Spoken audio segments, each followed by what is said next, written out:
desse jeito, vocês estão ouvindo, mas dá para o gasto, não é? Eu não sei, semana passada eu estava aqui em Campinas, voltei para o Rio com essa voz assim, bonita, mas eu quero pedir a vocês uma coisa, não dá para nós fazermos 12 capítulos em 5 pregações, porque senão fica tudo muito enxuto.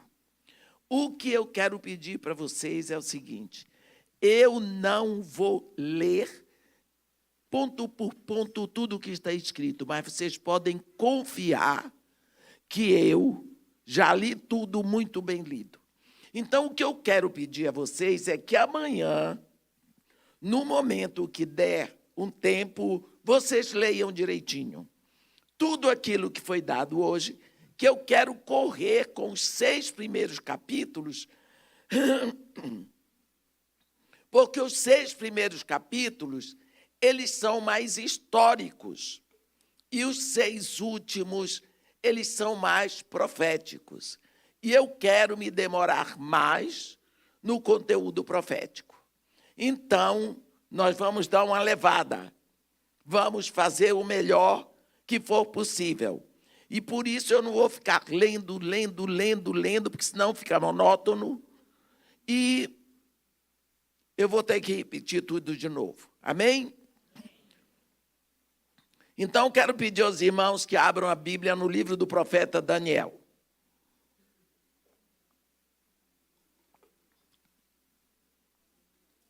Vamos ler um pouco do que está escrito. No ano 3º do reinado de Jeoaquim, rei de Judá, veio Nabucodonosor, rei da Babilônia, a Jerusalém e a sitiou. O Senhor lhe entregou nas mãos a Jeoaquim, rei de Judá, e alguns dos utensílios da casa de Deus. A estes levou-os para a terra de Sinar, para a casa de seu Deus, e os pôs na casa do tesouro do seu Deus. Isso eu vou parar aqui. Eu quero que vocês prestem bem atenção. Nabucodonosor pega as coisas, os tesouros da casa do Deus de Israel, leva e põe na casa de seu Deus. Existe aí um certo temor. Você vai ver que é o neto de Nabucodonosor que vai pegar para fazer bacanal. Não foi Nabucodonosor. Isto é muito importante. Disse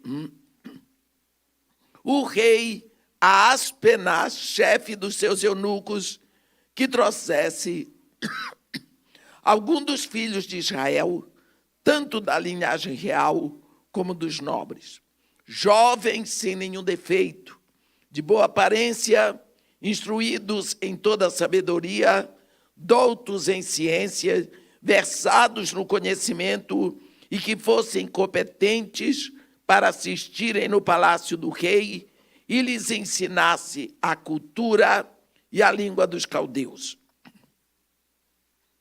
Determinou-lhes o rei a ração diária das finas iguarias da mesa real e do vinho que ele bebia, e que assim fossem mantidos por 3 anos, ao cabo dos quais assistiriam diante do rei. Entre eles se achavam dos filhos de Judá, Daniel, Anania, Misael e Azarias. O chefe dos eunucos lhes pôs outros nomes, a saber, Daniel recebeu o nome de Beltesazar, Anania, o de Sadraque, Misael, o de Mesaque, e o de Azarias recebeu o nome de Abednego. Resolveu Daniel firmemente não contaminar-se com as finas iguarias do rei, nem com o vinho que ele bebia. Então pediu ao chefe dos eunucos que lhe permitisse não contaminar-se. Ora, Deus concedeu a Daniel misericórdia e compreensão da parte do chefe dos eunucos. Amém. Vamos parar aqui um pouquinho. O livro de Daniel é um dos livros proféticos da Bíblia. Podemos dizer que 1/4 dos livros da Bíblia são de natureza profética. Parte da escritura profética já está cumprida, mas ainda existem temas a serem cumpridos. O principal tema da profecia é Jesus Cristo. Lá no capítulo 19 de Apocalipse, no versículo 10, o anjo diz a João: o testemunho de Jesus é o espírito da profecia. Embora nós sabemos que o profeta Isaías é conhecido como o príncipe dos profetas, meus irmãos, com certeza, Daniel é o rei dos profetas. Jesus Cristo, que chamou os fariseus de hipócritas, chamou Daniel de profeta. Então, isso fala muito conosco. Daniel, no capítulo 10, é chamado de homem muito amado, lá em cima no céu. Sua vida é caracterizada por propósito firme, oração e profecia. Agora, vamos ver um pouquinho o contexto disso tudo. O rei Jeoaquim foi entronizado em Judá pelo faraó Neco do Egito para substituir seu irmão Jeoacás. Ambos eram irmãos muito maus, os dois. Mas eles eram filhos de Josias, um homem de Deus, um homem que conduziu o último grande avivamento em Judá. O nome verdadeiro de Joaquim é Eliaquim. Durante o reinado de Eliaquim, Nabucodonosor invadiu Jerusalém pela primeira vez, mas não destruiu a cidade. Mas nessa invasão foi levado para a Babilônia o primeiro grupo de cativos. Entre eles estava Daniel, com seus 3 amigos, e milhares de outros. Quando Joaquim morreu, o filho dele subiu ao trono e, como todo jovem, se rebelou contra Nabucodonosor. Nabucodonosor veio, sitiou Jerusalém, mas não destruiu a cidade. Levou o rei, sua mãe, um número de cativos e os vasos do templo do Senhor.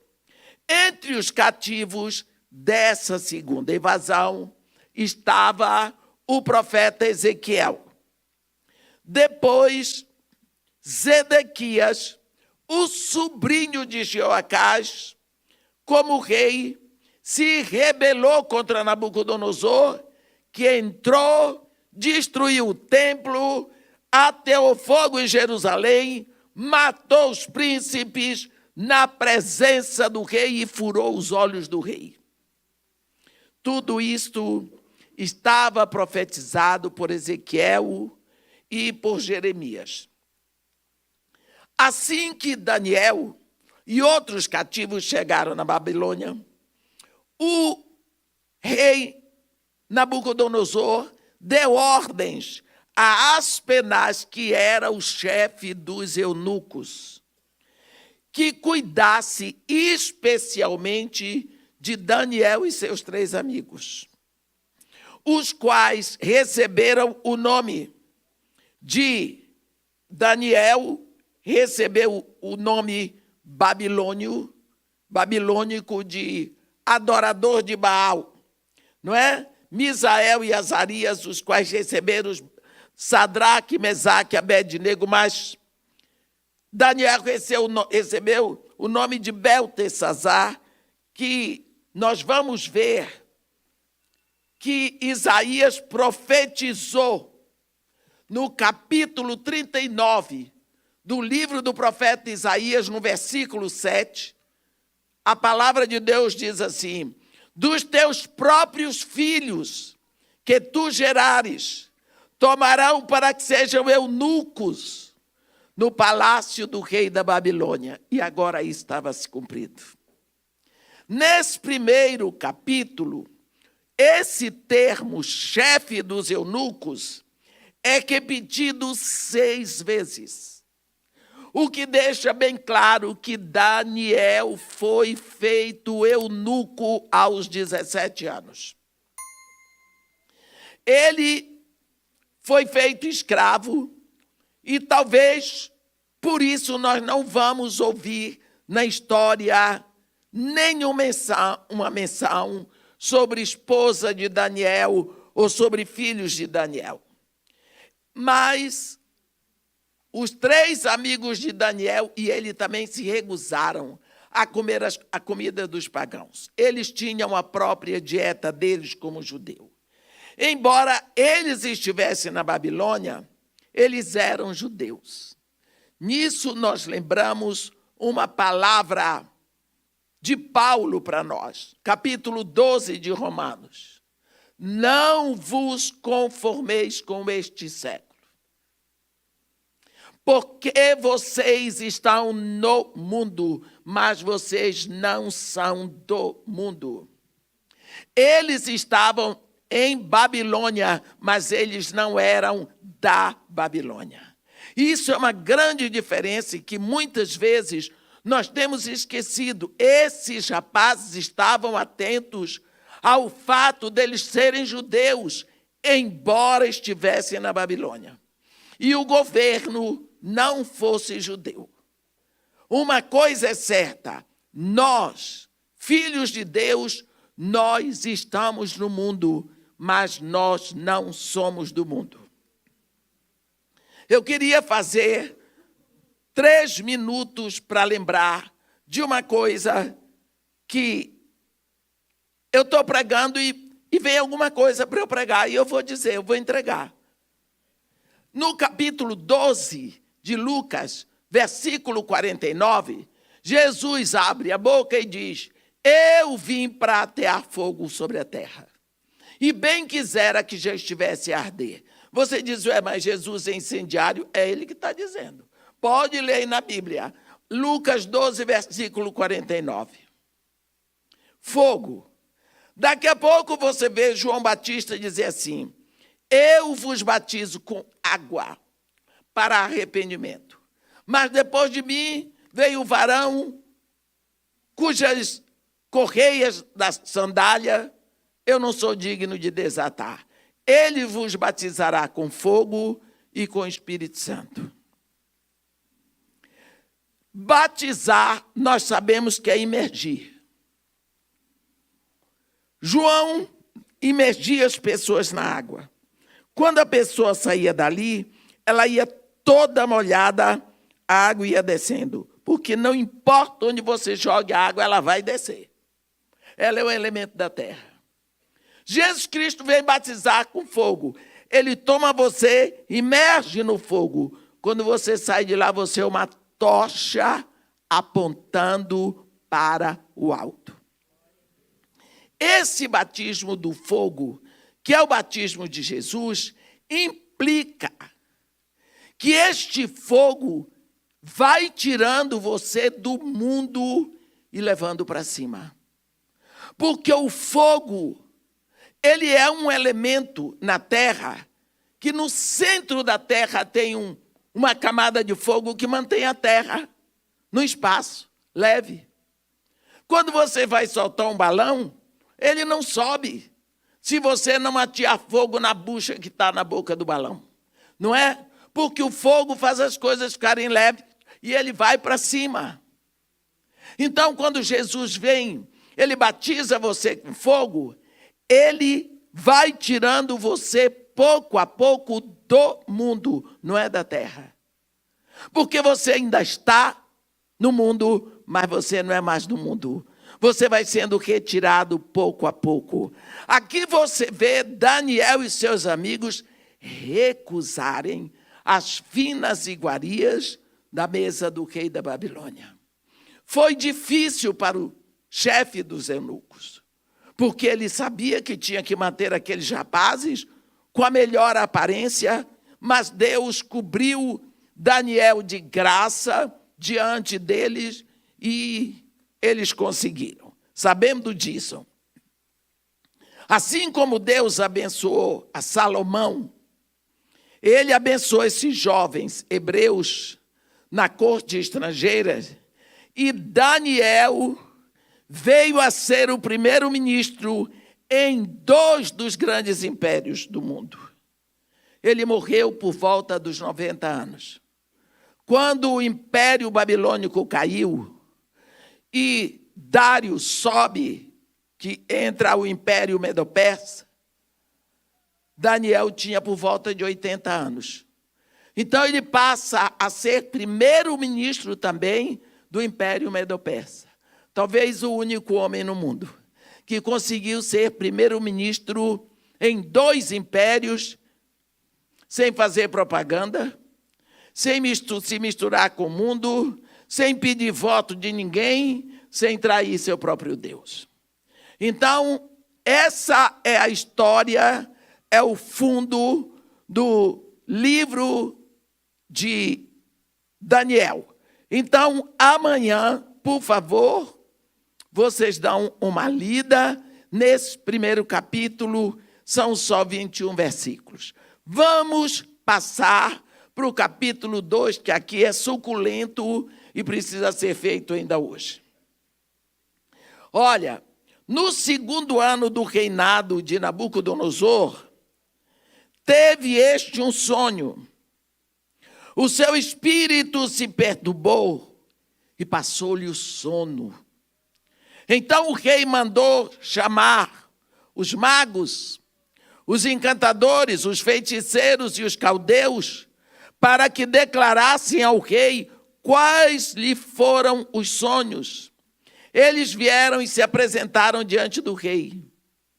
Disse-lhes o rei: tive um sonho, e para sabê-lo está perturbado o meu espírito. Os caldeus disseram ao rei em aramaico: ó rei, vive eternamente. Dize o sonho aos teus servos, e daremos a interpretação. Respondeu o rei e disse aos caldeus: uma coisa é certa, se não me fizerdes saber o sonho e a sua interpretação, sereis despedaçados, e as vossas casas serão feitas em monturo. Mas se me declarardes o sonho e a sua interpretação, recebereis de mim dádivas, prêmios e grandes honras. Portanto, declarai-me o sonho e a sua interpretação. Responderam segunda vez e disseram: diga ao rei o sonho aos seus servos, e lhes daremos a interpretação. Tornou o rei e disse: bem percebo que quereis ganhar tempo, porque vedes que o que eu disse está resolvido. Isso é, se não me fazeis saber o sonho, uma só sentença será a vossa, pois combinastes palavras mentirosas e perversas para as proferirdes na minha presença, até que se mude a situação. Portanto, dizei-me o sonho, e saberei que me podeis dar a interpretação. Responderam os caldeus na presença do rei e disseram: não há mortal sobre a terra que possa revelar o que o rei exige, pois jamais houve rei, por grande e poderoso que tivesse sido, que exigisse semelhante coisa de algum mago, encantador ou caldeu. A coisa que o rei exige é difícil, e ninguém há que possa revelar diante do rei, senão os deuses. E estes não moram com os homens. Então o rei muito se irou e enfureceu, e ordenou que matassem a todos os sábios da Babilônia. Saiu o decreto, segundo o qual deviam ser mortos os sábios. e buscaram a Daniel, os seus companheiros, para que fossem mortos. Daniel e os seus companheiros estavam no grupo dos adivinhas, dos caldeus. Está vendo? Então, nós vamos ver, Daniel falou, avisada e prudentemente, a Arioque, chefe da guarda do rei, que tinha ido para matar os sábios da Babilônia. E disse a Arioque, encarregado do rei, por que é tão severo o mandato do rei? Então Arioque explicou o caso a Daniel. Foi Daniel ter com o rei e lhe pediu designasse o tempo e ele revelaria ao rei a interpretação. Então Daniel foi para casa e fez saber o caso a Ananias, Misael e Azarias, seus companheiros, para que pedisse misericórdia ao Deus do céu sobre este mistério, a fim de que Daniel e seus companheiros não perecessem com o resto dos sábios da Babilônia. Então foi revelado o mistério a Daniel numa visão da noite. Daniel bendisse o Deus do céu. Eu quero, antes de começar a ler esse capítulo, esse restante do capítulo 2, lembrar os irmãos o seguinte. Aqui no capítulo 2, é respondida a pergunta que é feita desde o início da humanidade e que tem sido feita hoje. Ela está respondida aqui no capítulo 2. É só nós lermos, não precisa adivinhação, não precisa eis que está escrito. A palavra de Deus é para todos nós. Eu nunca vi Jesus Cristo falando em chinês para os outros, porque não tinha ninguém lá que soubesse chinês.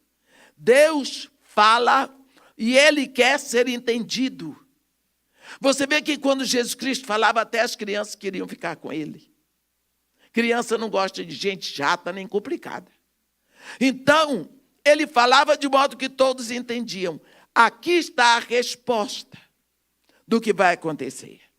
Vamos continuar, por isso eu vou ler todo versículo 20. Disse Daniel: seja bendito o nome de Deus, de eternidade a eternidade, porque dele é a sabedoria e o poder. É ele quem muda o tempo e as estações, remove reis e estabelece reis. Ele dá sabedoria aos sábios e entendimento aos inteligentes. Ele revela o profundo e o escondido. Conhece o que está em trevas e com ele mora a luz. A ti, ó Deus de meus pais, eu te rendo graça e te louvo, porque me deste sabedoria e poder. E agora me fizeste saber o que te pedimos, porque nos fizeste saber este caso do rei. Por isso, Daniel foi ter com Arioque, ao qual o rei tinha constituído para exterminar os sábios de Babilônia. Entrou e lhe disse: não mates os sábios da Babilônia, introduze-me na presença do rei e revelarei ao rei a interpretação. Então Arioque depressa introduziu Daniel na presença do rei e lhe disse: achei um dentre os filhos dos cativos de Judá, o qual revelará ao rei a interpretação. Respondeu o rei e disse a Daniel, cujo nome era Beltesazar: podes tu fazer-me saber o que vi no sonho e a sua interpretação? Respondeu Daniel na presença do rei e disse: o mistério que rei exige, nem encantadores, nem magos, nem astrólogos o podem revelar ao rei. Mas há um Deus no céu, o qual revela os mistérios, pois fez saber ao rei Nabucodonosor o que há de ser nos últimos dias. O teu sonho e as visões da tua cabeça, quando estavas no teu leito, são estas. Antes de continuarmos, eu vou parar aqui um pouquinho, porque agora vem a revelação para todos os governos mundiais, até o que nós estamos, que é o último. A espinha dorsal, meus irmãos, e as costelas da profecia bíblica é projetada aqui no capítulo 2. A estátua multimetálica nos 4 animais do capítulo 7 e nas 7 semanas do capítulo 9. São esses os 3 capítulos de Daniel, onde está contida toda a profecia bíblica. Nunca nós vamos poder ter um esqueleto perfeito da visão profética sem essas passagens da Escritura do Antigo Testamento. Tudo o que Jesus disse no seu sermão profético, lá no Monte das Oliveiras, no capítulo 24 de Mateus, está baseado no livro de Daniel. Os discípulos perguntaram: quando sucederão essas coisas? Que sinal haverá da tua vinda? Que sinal haverá da consumação dos séculos? Olha as 3 perguntas. 2000 anos atrás, os discípulos de Jesus falando para eles, perguntando, não é o que nós queremos saber hoje? Pois era o que Nabucodonosor também queria saber. Continuamos perguntando. Jesus olhou para a cara daqueles discípulos. Vede que ninguém vos engane. Ele disse que nós precisamos estar atentos às mentiras, ao engano, ao engodo que vai aparecer. Não é? Então, a Babilônia foi o primeiro grande império mundial. Os faraós do Egito não conseguiram ser o maior império mundial. Nabucodonosor primeiro tomou o império assírio, depois tomou o império sírio e marchou para possuir o império egípcio. Eita, homem, maior imperador do mundo. Ele chegou à conclusão que tinha o mundo em suas mãos e Deus falou com ele. Ele estava sem poder conciliar bem o sono, preocupado com o futuro do império que ele fundou. Então, ele teve esse sonho e o seu espírito ficou perturbado. O significado desse sonho, meus irmãos, é importantíssimo, porque Deus vai falar para o mundo. Deus aqui fala para o mundo, não apenas para a Babilônia. Não é uma coisa que tem a ver só com a Babilônia. Israel estava cativo. Deus havia tirado o cetro real da casa de Davi e posto na mão dos gentios, onde estará até que as mãos furadas lá no Calvário venham para tomar posse. Olha, o rei não esqueceu o sonho que teve, mas ele não queria ser enganado. Eu creio, e muitos que escrevem sobre o livro de Daniel, que o rei não estava tendo confiança nos magos, nos encantadores, no povo do esquê, que mentem das profetadas. Ele não estava, ele disse: eu tive um sonho. Se vocês realmente sabem das coisas, me digam qual foi o sonho. Ah, não, o senhor diz o sonho, a gente interpreta. Não, vocês vão me dizer qual foi o sonho, senão vai morrer.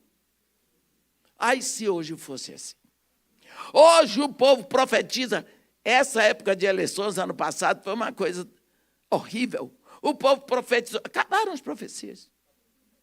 Acabaram. Cadê os profetas? Se fosse tudo morrer apedrejado, ninguém abria a boca. Aí, Nabucodonosor, eu gosto dele. Vou matar. Oh, vocês não são sábios? Digam qual foi meu sonho. Eu não vou dizer. Que rei, hein? Que imperador. Que imperador. Ele não queria ser enganado. Ele sabia, se um deles dissesse, o senhor sonhou assim, assim, assim, assim, a interpretação seria verdadeira. Olha, o decreto do rei atingia Daniel e seus amigos, não é? Possivelmente, Deus deu a Daniel o mesmo sonho que ele deu para Nabucodonosor, não é? A gente não sabe como foi que Daniel ficou vendo tudo, mas possivelmente uma coisa é certa: Deus mostrou a estátua para Daniel, e ele chega lá e diz, e Arioque agora, que estava encarregado de matar todos os adivinhas, introduz Daniel na presença do rei. E Daniel vai deixar clara a diferença entre a sabedoria do mundo e a sabedoria de Deus.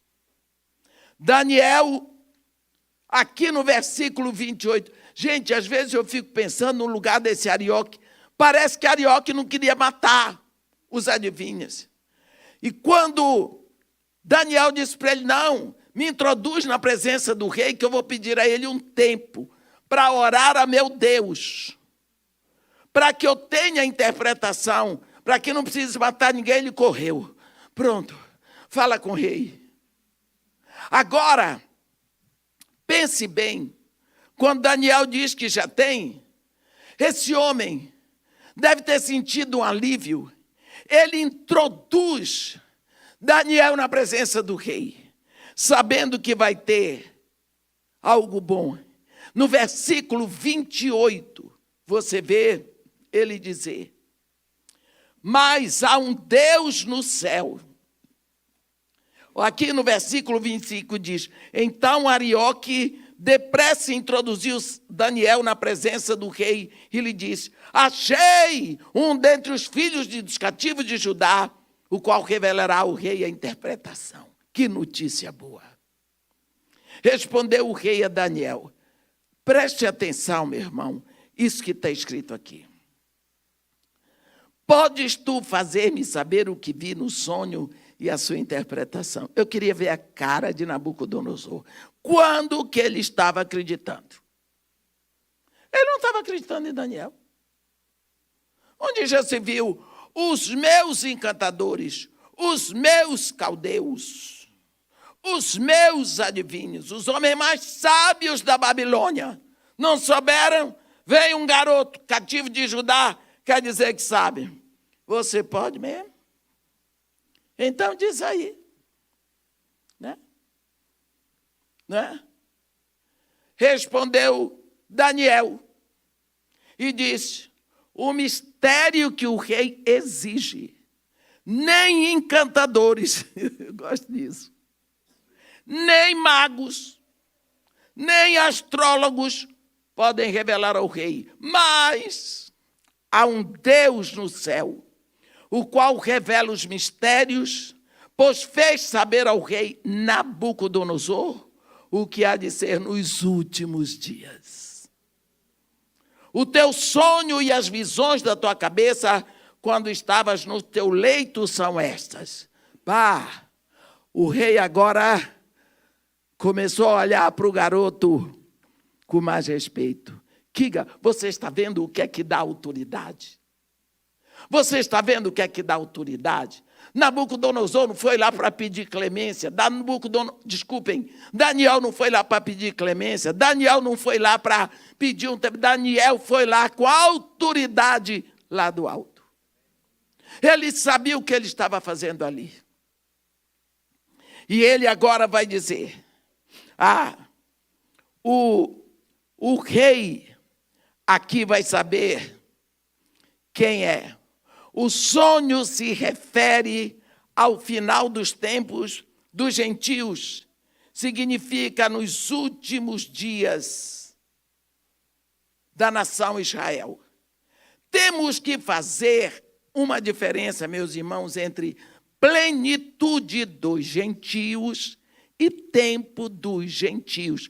Plenitude dos gentios termina, se completa no arrebatamento. Ali se completa a plenitude dos gentios.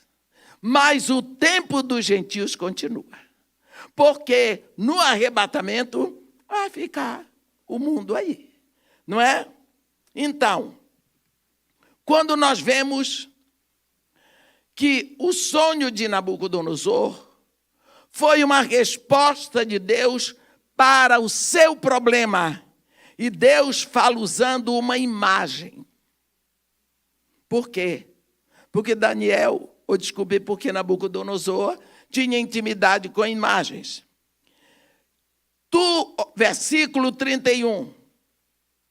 Tu, ó rei, estavas vendo, e eis aqui uma grande estátua, esta que era imensa e de extraordinário esplendor, estava em pé diante de ti, e a sua aparência era terrível. Eu estou vendo a cara de Nabucodonosor agora. Foi isso mesmo. Você já pensou o susto dele? O garoto de Judá. A cabeça era de fino ouro, o peito e os braços de prata, o ventre e os quadris de bronze, as pernas de ferro, os pés em parte de ferro e em parte de barro. Quando estavas olhando, uma pedra foi cortada sem auxílio de mãos, feriu a estátua nos pés de ferro e de barro e os esmiuçou.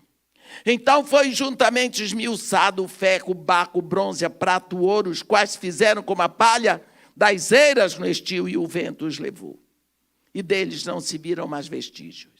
Mas a pedra que feriu a estátua se tornou em grande montanha que encheu toda a terra. Este é o sonho. E também a sua interpretação diremos ao rei. Você vai ver que agora quem comanda o espetáculo é Daniel. O rei murchou. O rei está só ouvindo. Mas ele diz, então, nos dias destes reis, eu já estou 36, desculpe. Este é o sonho e também a sua interpretação, diremos ao rei. Tu, ó rei, rei dos reis, a quem o Deus do céu conferiu o reino, o poder, a força e a glória, cujas mãos foram entregues os filhos dos homens, onde quer que eles habitem, os animais do campo e as aves do céu, para que dominasses sobre todos eles, tu és a cabeça de ouro.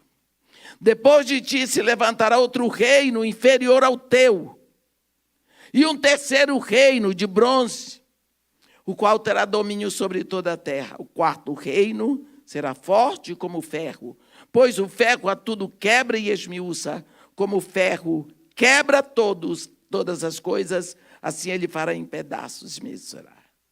Quanto ao que viste dos pés e dos artelhos, em parte de barro, de oleiro, e em parte de ferro, será esse um reino dividido. Contudo, haverá nele alguma coisa da firmeza do ferro, pois que viste o ferro misturado com barro de lodo. Como os artelhos dos pés eram em parte de ferro e em parte de barro, sim, por uma parte, o reino será forte, e por outra será frágil. Quanto ao que viste do ferro misturado com barro de lodo, misturar-se-ão mediante casamento, mas não se ligarão um ao outro, assim como o ferro não se mistura com o barro. Mas nos dias destes reis, o Deus do céu suscitará um reino que não será jamais destruído. Vocês lembram aonde vocês chegam? Hebreus 12, versículo 28. Por isso, recebendo nós um reino inabalável, retenhamos, pois, a graça, pela qual sirvamos a Deus de modo agradável, com reverência e santo temor. Não é? Olha aqui. O que o autor de Hebreus diz no capítulo 12, está aqui, escrito. Como viste que do monte foi cortada uma pedra sem auxílio de mãos, e ela esmiaçou o ferro, o bronze, o barro, a prata e o ouro, o grande Deus fez saber ao rei o que há de ser futuramente. Certo é o sonho e fiel a sua interpretação. Então o rei Nabucodonosor se inclinou e se prostrou o rosto em terra perante Daniel e ordenou que lhe fizessem oferta de manjares e suaves perfumes.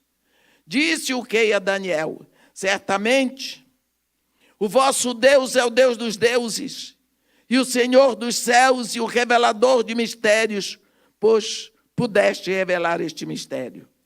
Então o rei engrandeceu a Daniel e lhe deu muitos grandes presentes, e o pôs por governador de toda a província da Babilônia, como também o fez chefe supremo de todos os sábios da Babilônia. A pedido de Daniel, constituiu o rei a Sadraque, Mesaque e Abednego sobre os negócios da província da Babilônia. Daniel, porém, permaneceu na corte do rei. A diferença nós temos aqui. Você viu Daniel dizendo que Deus, naquela estátua multimetálica, porque são 4 tipos de metais, Deus vai dizer como serão os governos do homem até o final na terra. O primeiro grande império da terra é o maior império da terra. Até hoje nunca haverá outro maior que Babilônia. Nunca haverá um imperador como Nabucodonosor. Quando nós vemos que a diferença entre os metais representa os impérios mundiais, Nabucodonosor é identificado como a cabeça de ouro. Babilônia, uma monarquia absolutamente absoluta. Vemos Deus dizer por boca do profeta Jeremias, no capítulo 27 do profeta Jeremias, eu vou ler para vocês, porque é difícil falar de Daniel sem ler Jeremias, capítulo 27 do profeta Jeremias. Eu vou ler Deus falando desse homem. Do versículo 5. Eu fiz a terra, o homem e os animais que estão sobre a face da terra, com o meu grande poder e com o meu braço estendido, e os dou àquele a quem for justo. Agora eu entregarei todas essas terras ao poder de Nabucodonosor, rei da Babilônia, meu servo. Entendeu? É Deus que está falando. E também lhe dei os animais do campo para que o sirvam. Todas as nações servirão a ele, a seu filho e ao filho do seu filho, até que também chegue a vez da sua própria terra, quando muitas nações e grandes reis o fizerem seu escravo. Se alguma nação e reino não servirem o mesmo Nabucodonosor, rei da Babilônia, e não puserem o pescoço debaixo do jugo do rei da Babilônia, esta nação castigarei com espada e com fome e com peste, diz o Senhor, até que eu a consuma pela mão. Não deis ouvidos aos vossos profetas e aos vossos adivinhos, aos vossos sonhadores, aos vossos agoreiros e aos vossos encantadores que vos fazem, dizendo, não sirvais ao rei da Babilônia. Porque eles vos profetizam mentira, para vos mandarem para longe da vossa terra e para que eu vos expulse e pereçais.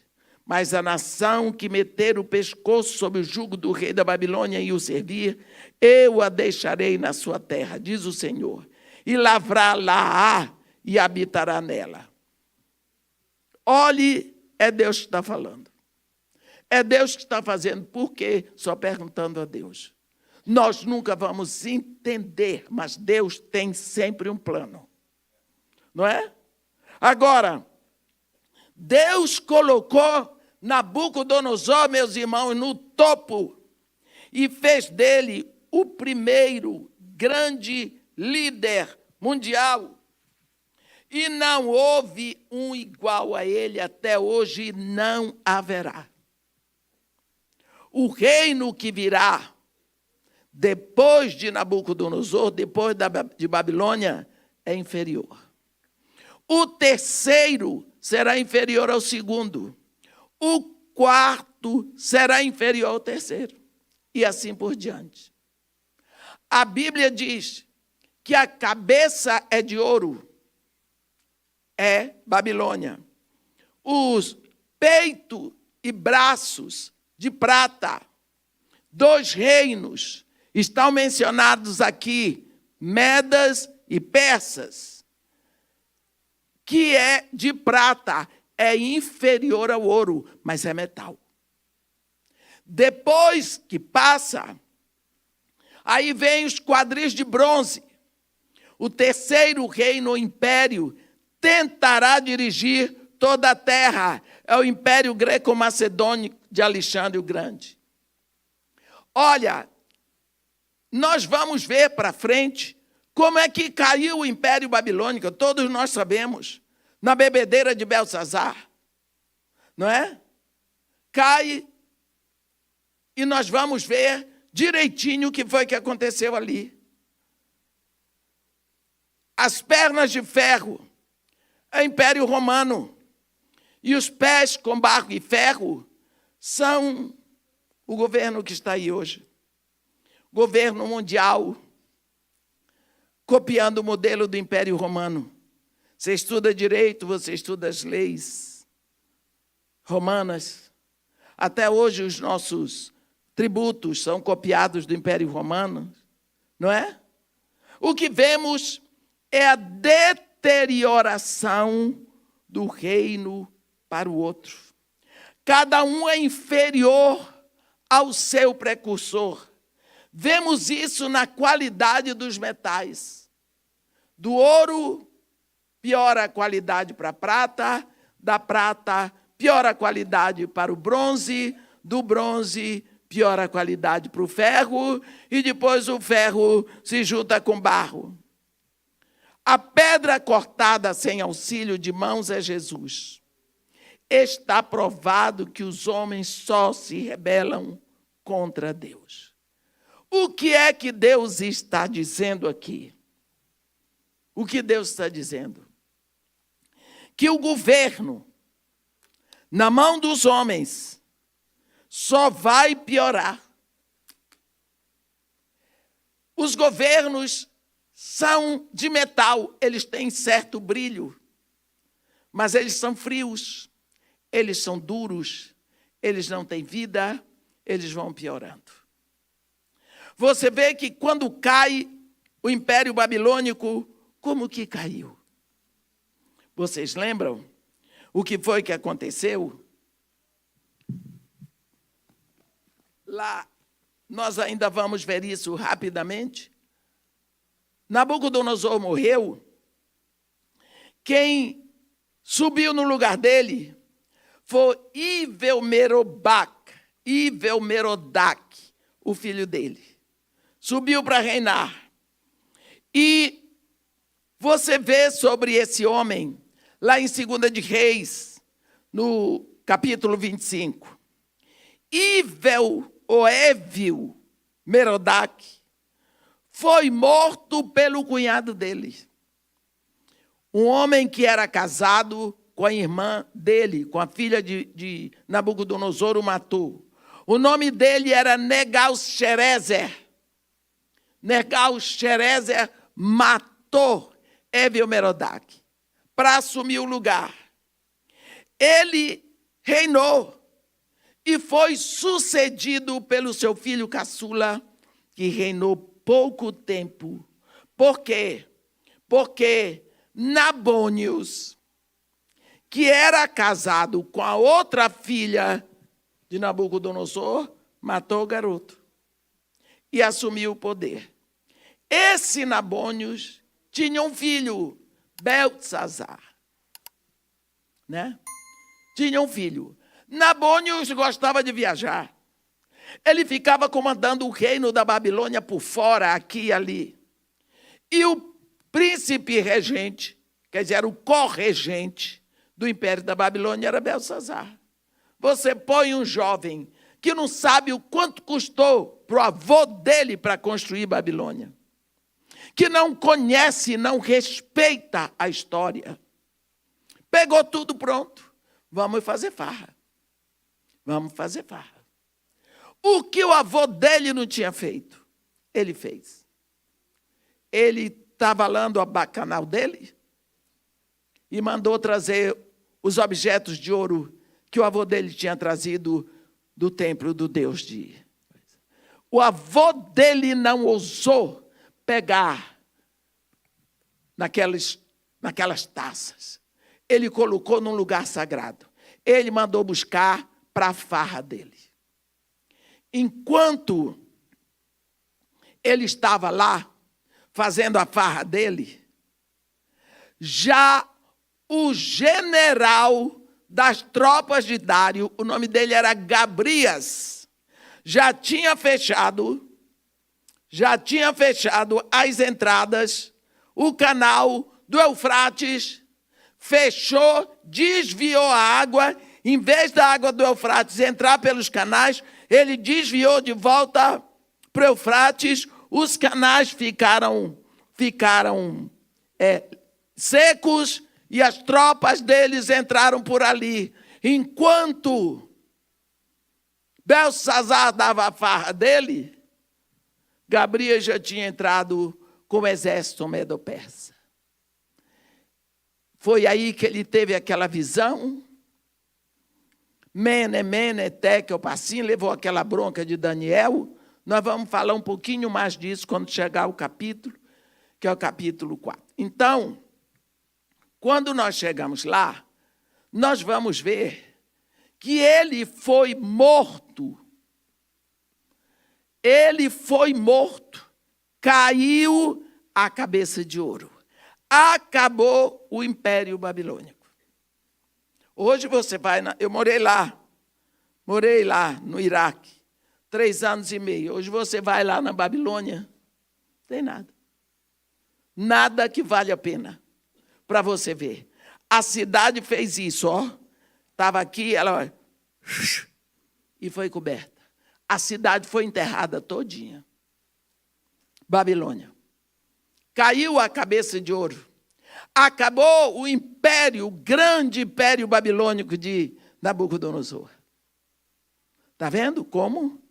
Na bebedeira do neto dele. Né? Aí vem o peito e os braços de prata. Império Medo-Persa. Nós sabemos disso na Bíblia. Dário e o sobrinho, o filho da irmã dele, Ciro,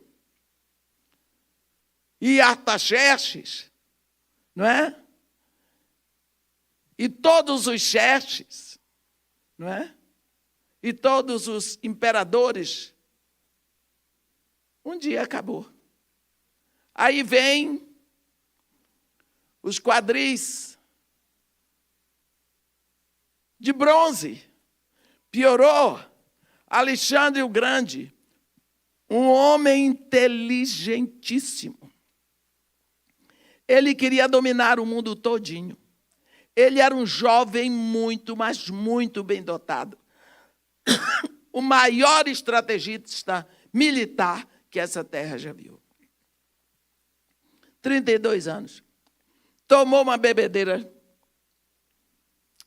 Desculpe a expressão, tomou um porre. Teve um febrão e morreu. O império dele, que é o greco-babilônico,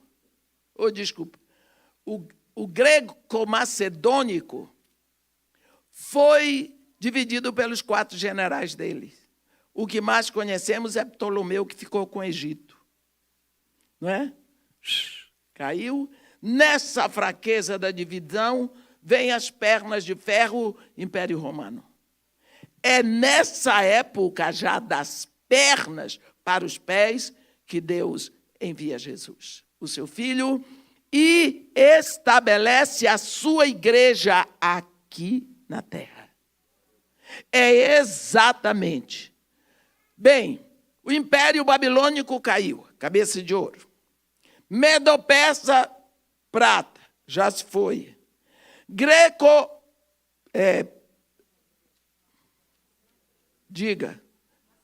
Macedônico, já foi. Cadê o Império Romano, hein? As pernas. Se diluiu, né? É engraçado. Belsazar acabou com Babilônia numa bebedeira. Alexandre o Grande na bebedeira. Os Césares se diluíram na bebedeira. Nós ainda elegemos bêbados.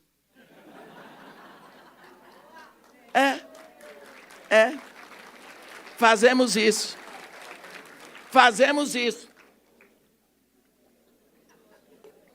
Vocês vão notar uma coisa.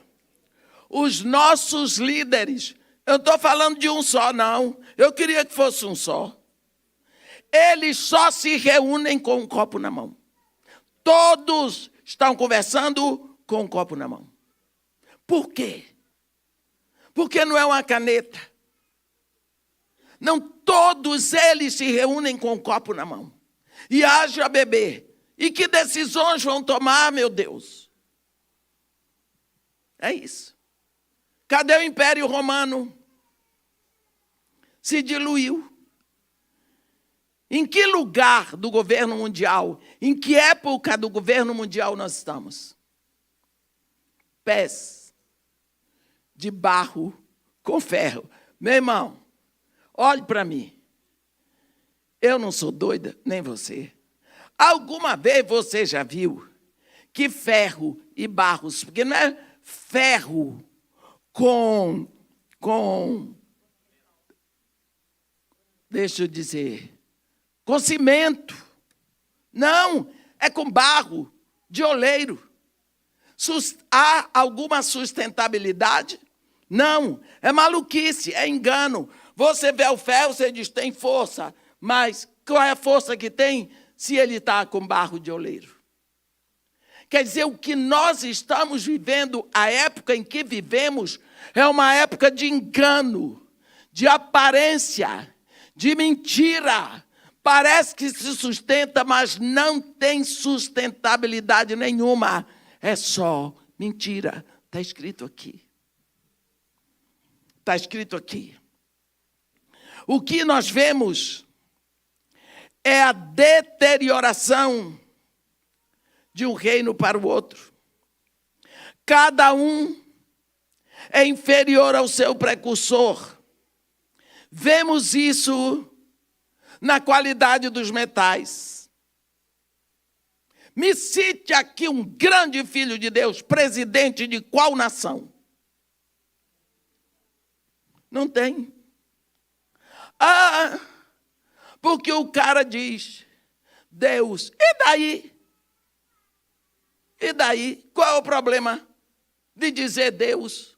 Deus por todos, né? O que é isso? Tiago, os judeus, todos os dias, tinham que repetir várias vezes. Deuteronômio 6, versículo 4. Ouve, ó Israel, o Senhor teu Deus é o único Deus. Várias vezes. O Senhor teu Deus é o único Deus. Tiago diz, você crê que o Deus de Israel é o único Deus? Crê? Faz você muito bem. Até os demônios creem e se tremem todos. Saber que Deus existe. Meus irmãos, os demônios não são ateus. Eles não são gnósticos. Eles sabem que Deus existe e se tremem todos. No capítulo 4 de Marcos, quando de longe aquele gadareno que tinha uma legião de demônios, de longe ele vê Jesus, saiu gritando: que tenho eu contigo, Jesus, Filho do Deus Altíssimo? Conjuro-te por Deus que não me atormentes. Está vendo? Olha os demônios dando testemunho de Jesus. Portanto, crê que Deus existe, até os demônios sabem, isso se chama fé demoníaca.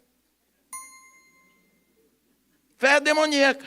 Você crê que os demônios estão cansados de saber. Por isso, nós precisamos abrir os nossos olhos sobre a nossa fé. Está escrito. Nós estamos vivendo o momento. Qual é o homem na história hoje que você admira? Um grande estadista. Não tem. Pela integridade, pela retidão, pela honra, pelo respeito. Não tem, meus irmãos. Não tem. Não tem. O que é que nós estamos vivendo? Aquilo que nós chamamos de democracia. O que é democracia? Governo do povo pelo povo. O que menos o povo faz é governar. O povo vota. Será que o voto dele é respeitável? Não sei, não vi. Não me meto nisso, porque nem voto. Minha idade me dá esse direito. Eu estou sempre viajando em época de eleições, porque eu prego final de semana. O que eu quero dizer é que o momento que nós estamos vivendo é um momento profético tremendo. Tremendo. Toda a história está sobre uma mentira. Mentira. Ferro com barro. Aí, ele diz que vem uma pedra cortada sem auxílio de mãos. É Jesus. Que vem, está provado que os homens só se rebelam contra Deus. Eu queria perguntar para o pastor, de todo o meu coração, dá para eu continuar mais um pouco? Dá? Então, graças a Deus. Então, vamos fazer um pouco do capítulo 3. Porque esse capítulo 3 é um capítulo já tão conhecido e é só mesmo história, não é? É o capítulo que todos nós conhecemos. É o capítulo que as crianças gostam, né? Dos 3 amigos de Daniel. O rei Nabucodonosor fez uma imagem de ouro que tinha 60 côvados de altura e 6 de largura. O que significa que tinha 30 metros de altura por 3 metros de largura, ouro puro. Eu fico impressionado. Levantou no campo de Dura, na província de Babilônia. Você sabe, aquele campo assim, igual um aeroporto? Mandou botar a estátua lá. 30 metros de altura, meu irmão. Pensa bem. Então, mandou ajuntar os sátrapas, governadores, né? Os prefeitos, os governadores, os juízes, os tesoureiros, os magistrados, os conselheiros e todos os oficiais da província para que viessem a consagração da imagem do rei Nabucodonosor. Isso era consagração? Você vai ver, era adoração. Então se juntaram os sátrapas, os prefeitos, versículo 4. Nisto o arauto apregoava em grande voz: ordena-se a vós outros, ó povos, nações e homens de todas as línguas. No momento em que ouvirdes o som da trombeta, do pífaro, da harpa, da cítara, do saltério, da gaita de foles e de toda sorte de música, vos prostrareis e adorareis a imagem de ouro que o rei Nabucodonosor levantou. Está vendo o que é para adorar? O verbo aqui é adorar.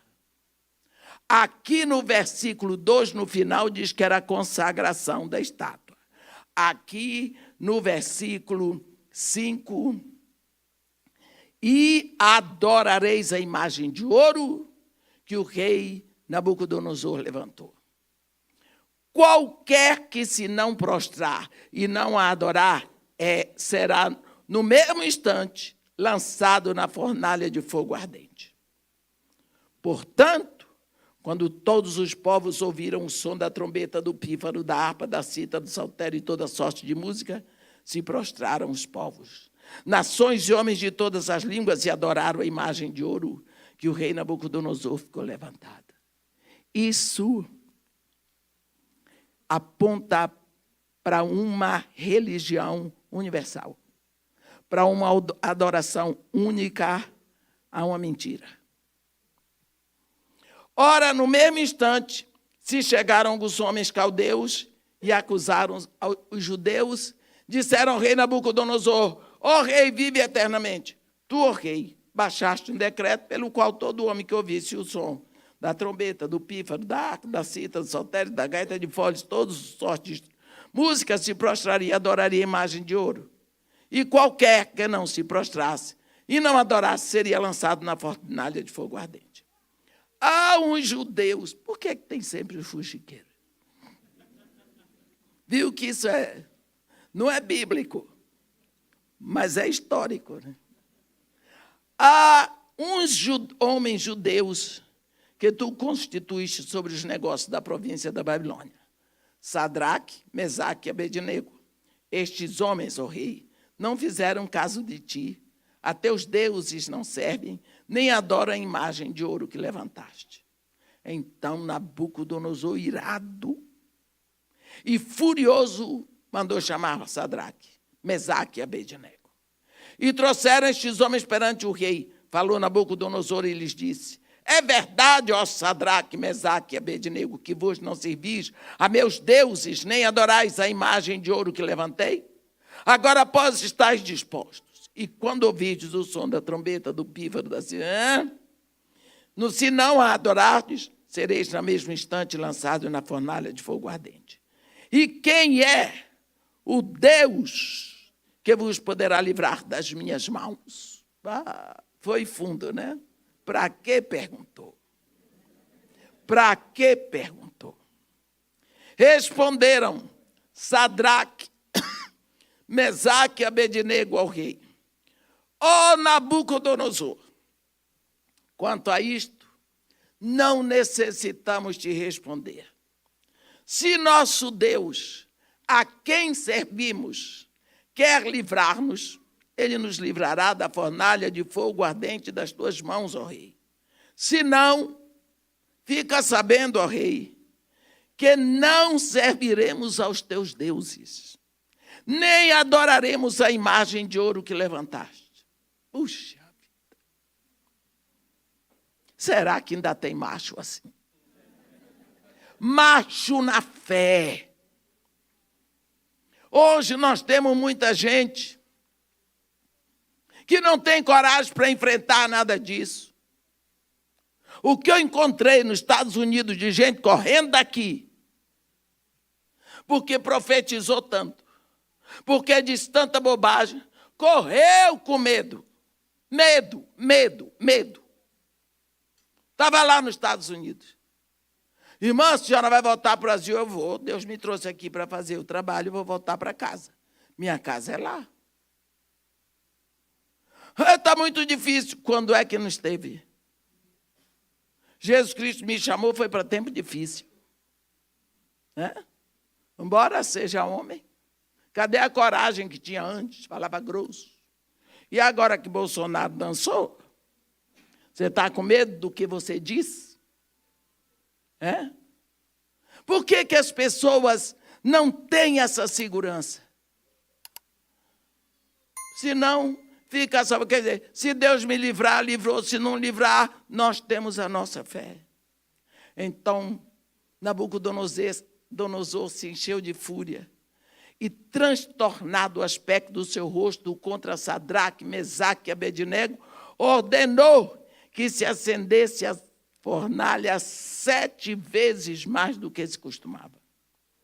Ordenou aos homens mais poderosos que estavam no seu exército que atasse a Sadraque, Mesaque e Abednego e os lançasse na fornalha de fogo ardente. Puxa vida. Então estes homens foram atados com seus mantos, suas túnicas e chapéus. Judeu, né? E chapéu. E suas outras roupas, e foram lançados na fornalha sobremaneira acesa. Porque a palavra do rei era urgente, e a fornalha estava sobremaneira acesa. As chamas do fogo mataram os homens que lançaram de cima para dentro a Sadraque, Mesaque e Abednego. Estes 3 homens, Sadraque, Mesaque e Abednego, caíram atados dentro da fornalha sobremaneira acesa. Então o rei Nabucodonosor se espantou e se levantou depressa e disse aos seus conselheiros: não lançamos nós 3 homens atados dentro do fogo? Responderam ao rei: é verdade, ó rei. Tornou ele e disse: eu, porém, vejo 4 homens soltos, que andam passeando dentro do fogo, sem nenhum dano, e o aspecto do quarto é semelhante a um filho dos deuses. Então se chegou Nabucodonosor à porta da fornalha, sobremaneira acesa, e falou e disse: Sadraque, Mesaque, Abednego, servos do Deus Altíssimo, saí e vinde. Então Sadraque, Mesaque e Abednego saíram do meio do fogo. Ajuntaram-se os sátrapas, os feiticeiros, os prefeitos, os governadores, os conselheiros do rei, e viram que o fogo não teve poder algum sobre os corpos desses homens. Nem foram chamuscados os cabelos de sua cabeça, nem os seus mantos se mudaram, nem cheiro de fogo passara sobre eles. Falou Nabucodonosor e disse: bendito seja o Deus de Sadraque, Mesaque e Abednego, que enviou o seu anjo e livrou os seus servos que confiaram nele, pois não quiseram cumprir a palavra do rei, preferindo entregar o seu corpo e servirem e adorarem a qualquer outro Deus, senão o seu Deus. Portanto, faço um decreto pelo qual todo o povo, nação e língua, que disser blasfêmia contra o Deus de Sadraque, Mesaque e Abednego, seja despedaçado, e as suas casas sejam feitas em monturo, porque não há outro Deus que possa livrar como este. Então o rei fez prosperar a Sadraque, Mesaque e Abednego na província de Babilônia. Olha, no primeiro capítulo, os costumes gentílicos foram julgados. No segundo, a filosofia gentílica também foi julgada. Nesse terceiro capítulo, o orgulho gentílico será julgado também. Uma imagem, meus irmãos, uma estátua de ouro. Olha aqui, vocês lembram que Daniel interpretou o sonho de Nabucodonosor? Que dizendo que ele era a cabeça de ouro da estátua. Em vez dele se humilhar perante Deus, ele se encheu de orgulho. E ele construiu uma estátua inteirinha de ouro, não era só a cabeça, não, para ser adorado. A estátua tinha 30 metros de altura e 3 de largura. No campo de Dura, como um aeroporto imenso no deserto, Dizem que hoje esse campo de Dura fica exatamente vindo da Caldeia, na direção de Babilônia. Aquela área dali é um deserto, o deserto de Abadã.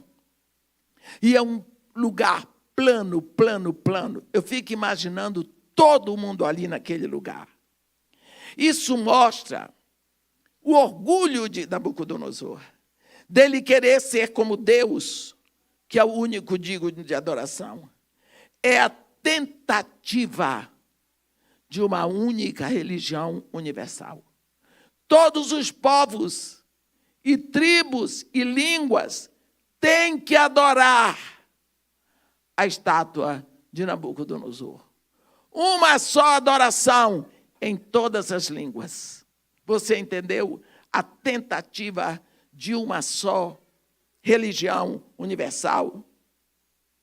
Chegou o dia da dedicação e certamente Daniel não estava presente, ele era governador, ele devia estar em algum trabalho do reino.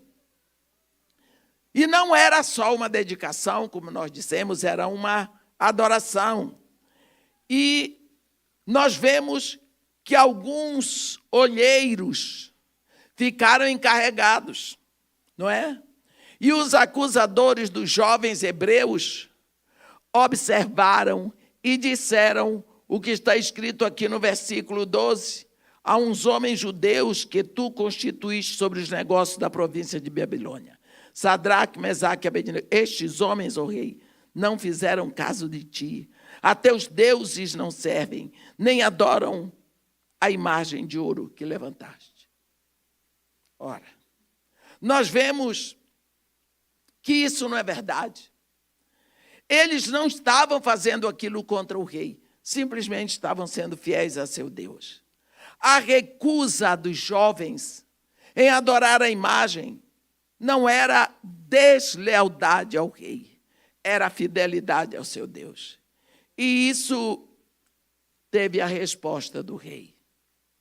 A Bíblia diz que as chamas do fogo da fornalha eram tão grandes que engoliram os homens que lançaram os 3 dentro da fornalha. O rei esperava ver os 3 jovens mortos imediatamente, mas ele se espantou quando viu que eles estavam no Anás e ainda tinha um 4º homem lá, mais bonito do que eles. Estava lá, os 3. Ele se espantou porque estava passeando dentro do fogo e tinha o aspecto de deuses. Não havia como negar o poder de Deus do livramento. Meus irmãos, essas coisas nos provam que esse Deus que anda com esses jovens no fogo, na fornalha ardente da ira do governo mundial, é o mesmo Deus que está aqui nos livrando nessa fornalha de mentiras, de enganos, de imoralidade, de ameaças do governo mundial de hoje. Nós estamos numa fornalha. É o mesmo que está andando conosco, é o mesmo que está nos dando livramento. Nós precisamos olhar e ver a fornalha em que nós estamos. De mentiras, vocês já perceberam que integridade não faz mais a cabeça de ninguém?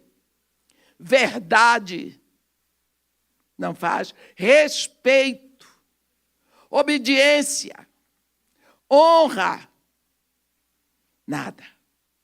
Tudo isso passou a ser ridículo. Vergonha não tem mais. Tudo isso passou a ser ridículo. Nós estamos numa fornalha do mundo. Ai de nós, se nós não tivéssemos a certeza que o Senhor Deus está ao nosso lado como um poderoso guerreiro e que Ele está abreviando o tempo. Não sei se você já notou, caminhamos para o final de abril. Já. E a Bíblia diz que Deus abreviaria o tempo por causa dos eleitos. Porque nós caminhamos para tempos cada vez piores. Eu digo para vocês, vou fazer 79 anos mês que vem. Eu nunca vi o mundo melhorar desde que eu nasci. E eu creio que a minha geração é uma geração perversa. É a geração pós-guerra. É a geração onde vem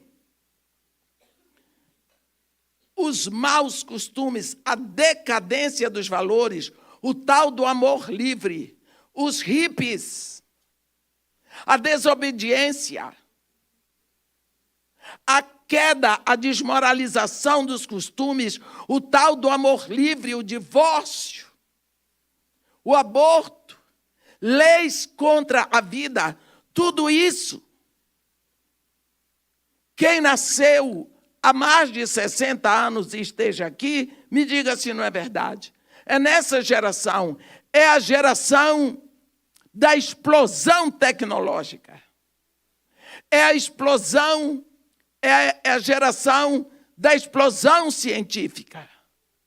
É a explosão da queda dos valores morais.